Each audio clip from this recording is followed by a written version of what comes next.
This is what I wanted to watch. There's a Morning Brew video about food delivery apps to find out if these apps can survive. Let's watch it.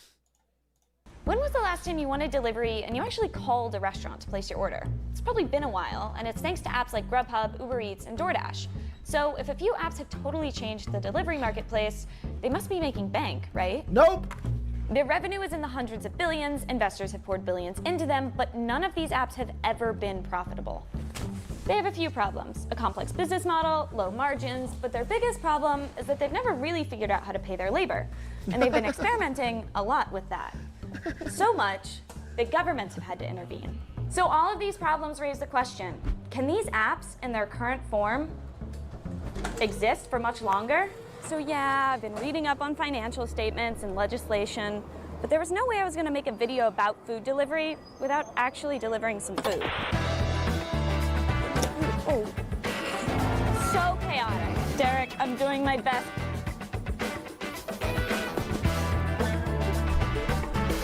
I'm really jealous of her lunch. Are my tires flat? No. This delivery type doesn't exist in LA. There is no biker delivery drivers in LA. This is a very New York thing.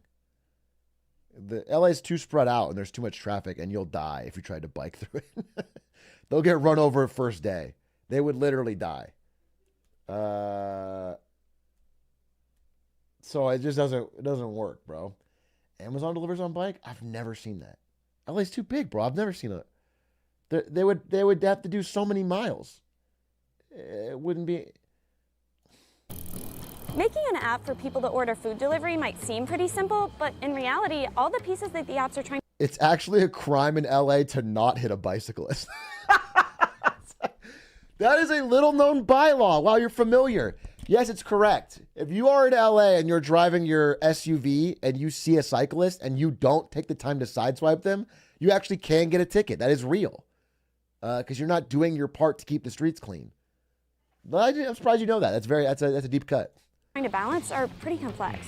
These apps work within a four-sided marketplace of the apps, restaurants, deliverers, and finally, the customers. And the apps control each aspect of the marketplace. Historically, they just took a loss and made sure everyone else got paid while they focused on growth. Here's how an order broke down in 2019, as best as we can figure out because they don't release this stuff publicly. When a driver got paid from DoorDash, 49.4% came from the base pay, which is the flat amount they're guaranteed when accepting an order. 12.3% came from bonuses, and 38.4% came from the customer tip. For Uber Eats, drivers got 71.7% from base pay, 7.5% from bonuses, and 20.9% from the customer tip. Does that mean Uber Eats drivers or Uber Eats users tip less? Or does that mean they take a larger cut of the tips? They shouldn't take any of the tips. The apps have a few levers they can pull to get closer to profitability. Yes, they can charge the restaurants more, but restaurants already have such thin margins that they might not want to keep selling on the apps. And some restaurants are already inflating their menu prices on the apps to make up for the costs. They could charge customers more, but people are already fed up with how much the apps cost. And they could pay themselves less, but they're already not making a profit, so that seems unlikely. So that leaves just one side of the marketplace, the deliverers. All right, I just got to my first order. It's somewhere right over here. Does that work? Now I have to take a picture. Has anyone in chat deliver for Uber or for DoorDash or for anyone? Does anyone do it? And has any? Can you? I have only talked to Uber drivers, not deliverers. My understanding is that they used to pay a lot more. Because you could get all the bonuses. They had like these good bonus systems and they weren't too hard to achieve. And so you could get a pretty good thing going. But now my understanding is they removed all that shit and it's way hard. It's way harder to get. Like way more difficult. The pay is terrible. It's only tips. Okay.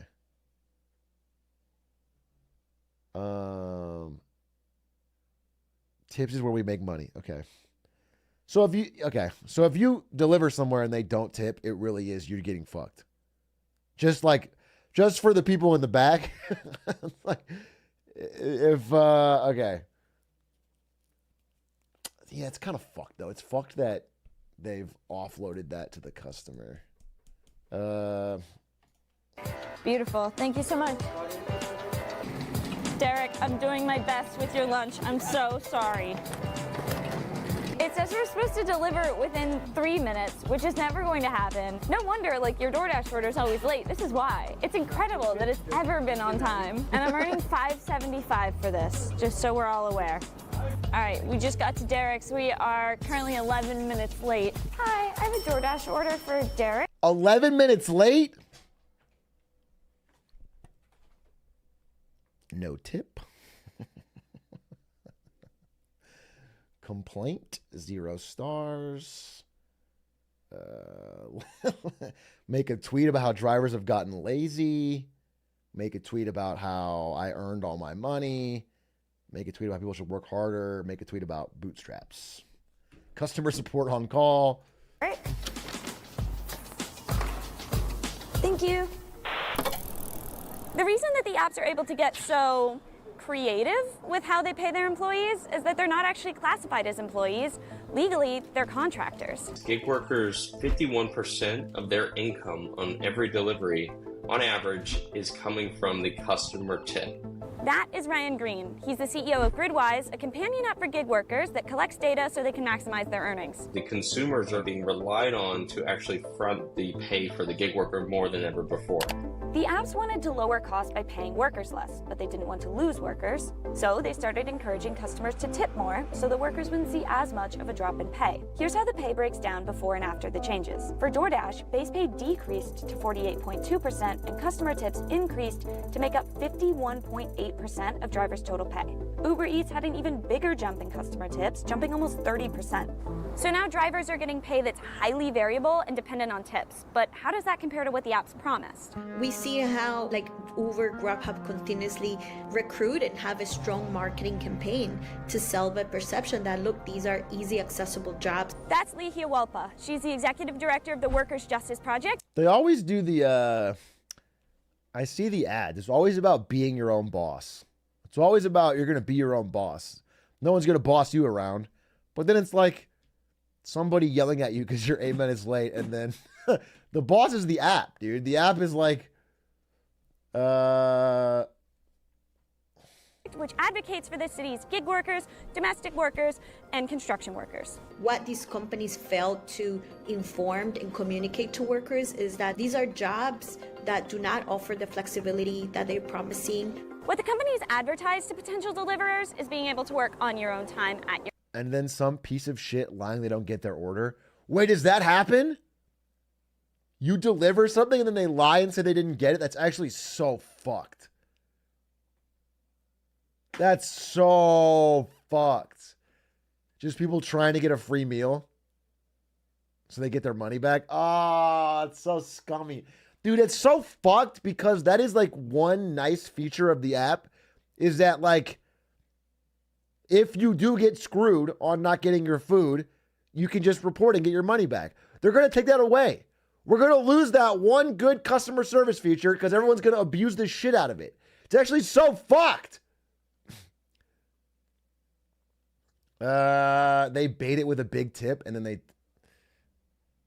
Your own pace, but Lihia says in practice that's not how it works. Companies is incentivizing workers to drive faster, to do more deliveries, to work more hours. Another piece of these labor issues, especially in New York, is that many of these workers are working illegally as they wait to obtain a work permit in the U.S. One of those immigrants working on an illegally rented Uber Eats account is Mako Milano, an immigrant from Venezuela who's been delivering food in New York City since he arrived almost a year ago. Ella me cobraba por la cuenta $150 semanal.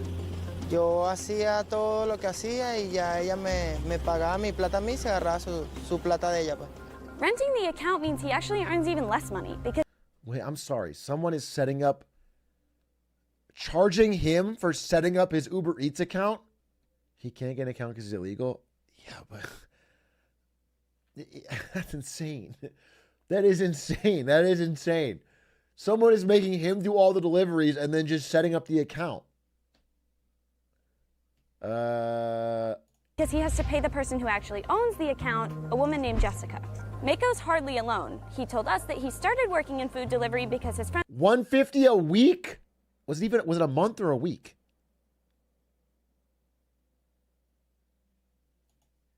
ago. Ella me cobraba por la cuenta $150 semanal. Ah! What the fuck? How does he make any fucking profit? He has to pay Jessica $150 a week to use her fucking... Yo hacía todo lo que hacía y ya ella me pagaba. There's a passive income hack. Yeah, there's a grind set hack.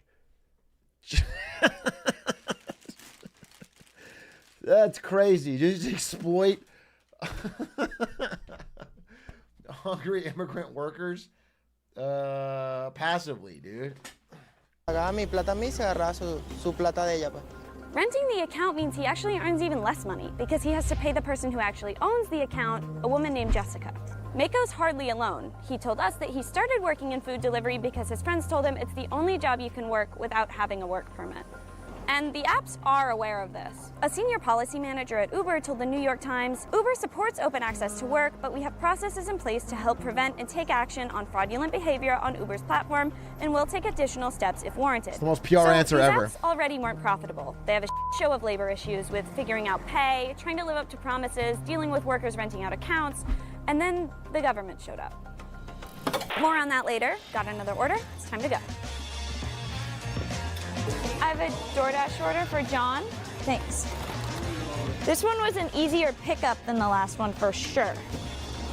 All right, we're supposed to deliver within 6 minutes. It says it'll take us 7 minutes to get there. That is funny. Wait, so the account name, does it say like Melissa or Jessica?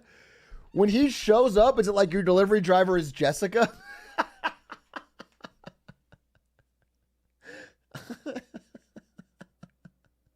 You're Jessica? That's funny. We're doing pretty good on time here. Okay. All right, John is rich. If John doesn't tip... Let's see. Thank you, John. I'm sorry for everything I said about maybe you weren't going to tip. You did. Thank you. Sheesh. Basically a 100% tip. Am I crazy? Although he Uber Eats to $5.75.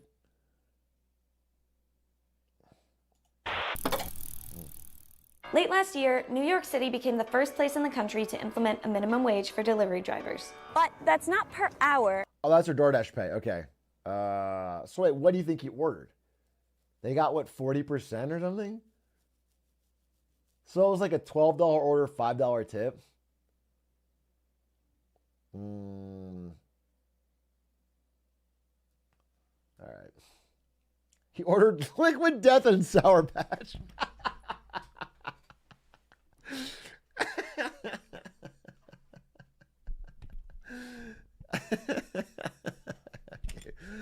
Okay, fuck off. Fuck off. It's per active hour, which according to DoorDash is from when I accept an order to when that order is dropped off. So all this time that I'm biking back to the order hotspot or waiting around for an order, I'm not actually being paid, even though I am doing something that is crucial. What do you tip, Big A? You tip right? I tip knowledge. Okay? I tip wisdom. So I won't give cash per se because that's, I mean, first thing I'll tell them, actually, what I'll do is I'll hold out a $20 bill and I'll say, do you want the cash? And when they reach for it, I'll go, no, you don't want that. Inflation's going to make this less valuable all by the year. You know what's going to grow in value over time? Knowledge. And I put it away. And I stop them from leaving because I don't want them to miss this knowledge. So they're like, oh, I have to do another order. I got to do another order. I'm like, wait, hold on. Let me teach a man to fish. Okay? And I start explaining Japanese government bonds. I started explaining how they should, and that, and after, a 45 minute lecture on that topic, their wisdom is ready. They've increased their knowledge base.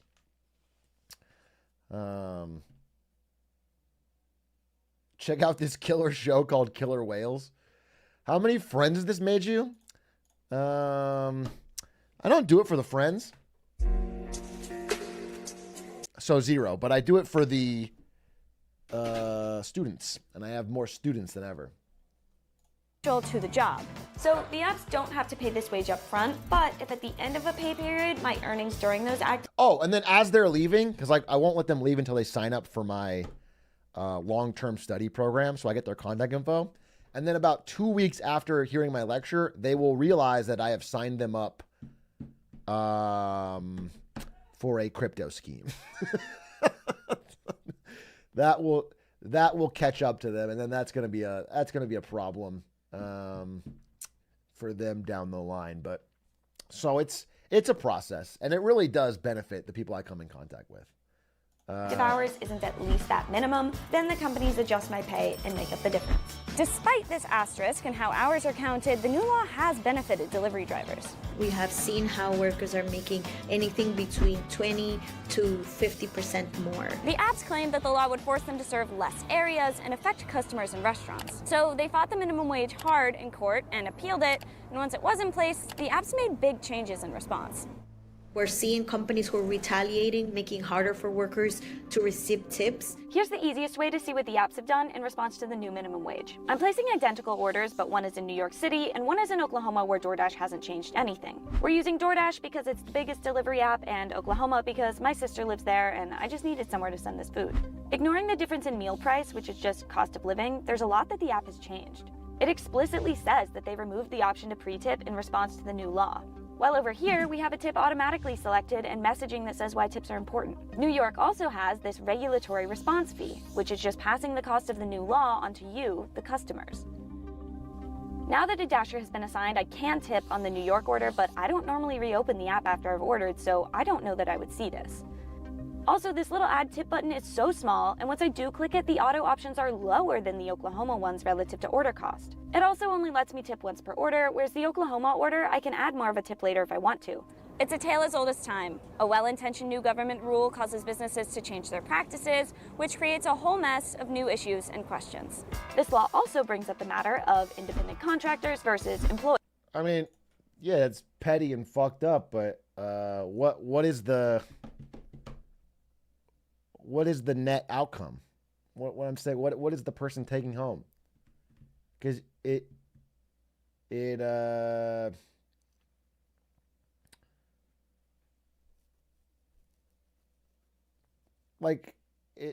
sounds to me like it just shifted the money coming from a few tippers to like a steady required payment from DoorDash, which is still good. I think they get paid more, right? So, fuck. I mean, it's annoying to be super petty about it and also fuck them on the tips. But they're still getting paid more. It's still a good thing. They get reliable income. It's good for drivers. Delivery workers here are still classified as independent contractors, just with extra minimum pay guarantees. But the idea of reclassification as employees and guaranteeing a minimum wage is spreading throughout the gig economy. Wisconsin, Minnesota, Massachusetts, and California have all recently considered laws around the classification of gig workers as employees, and several other states have considered or implemented extra protections and minimum pay for gig workers. There's even a new federal law around gig worker classification that businesses are fighting hard. For the apps, all of this just means more hurdles to profitability and continuing day-to-day operations. So realistically, where do the apps go from here? The more that you can batch Robo-taxis. orders, then you're able to actually make the economics work more favorably. Even exploring batching cross-category, picking up a food delivery order and then maybe an e-commerce order and batching those together and delivering. Yeah, they've been pushing this hard. Anytime I try to like order, I don't know, Taco Bell or something, it's like, hey, do you also want a birthday cake from a nearby bakery? Do you also want like fucking a basketball from Dick's Sporting Goods? And I do. Delivering them out. Ryan also says that the big growth and money this year will be in the grocery delivery space because those orders are much easier logistically. DoorDash is investing heavily in grocery delivery now, so everyone's coming at Instacart and coming at Walmart Spark. The apps have another idea. Almost all of them have launched subscription services, which is the favored tactic among almost all companies looking to make their income a little more predictable. And of course, they're trying to cut out the piece that's making this all so hard, the labor. DoorDash is trying drone delivery on a small scale for now. Uber Eats just started using self-driving cars to deliver. And Walmart is expanding its drone reach for grocery delivery. We just got an $8 order guaranteed. I would love to see a Walmart drone fly in, miss the drop, splatter spaghetti sauce all over your backyard, then zoom away. Just drone strike a spaghetti can into your grandpa's temple.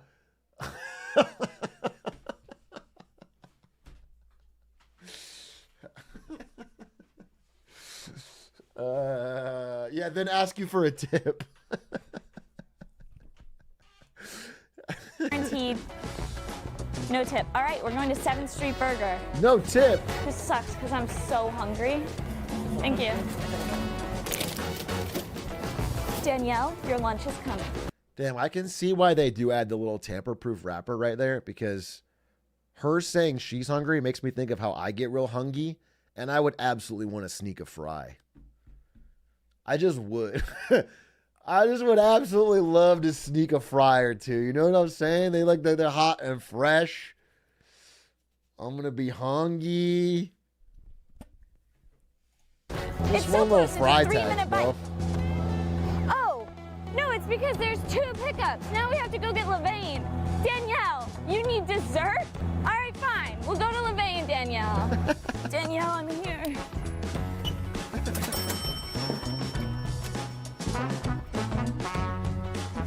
Done.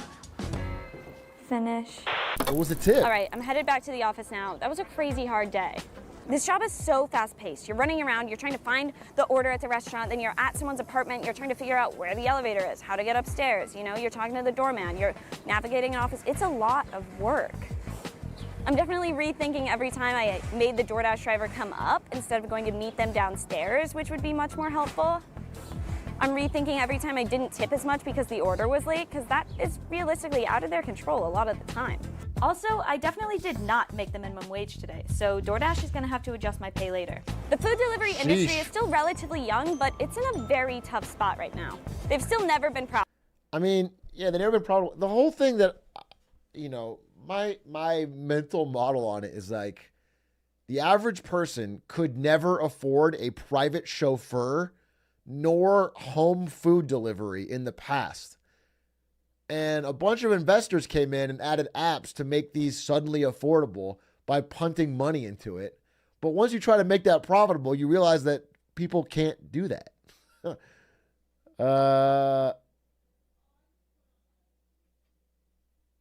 It just doesn't, I don't know, I don't think it adds up until there's like robo-taxis or something.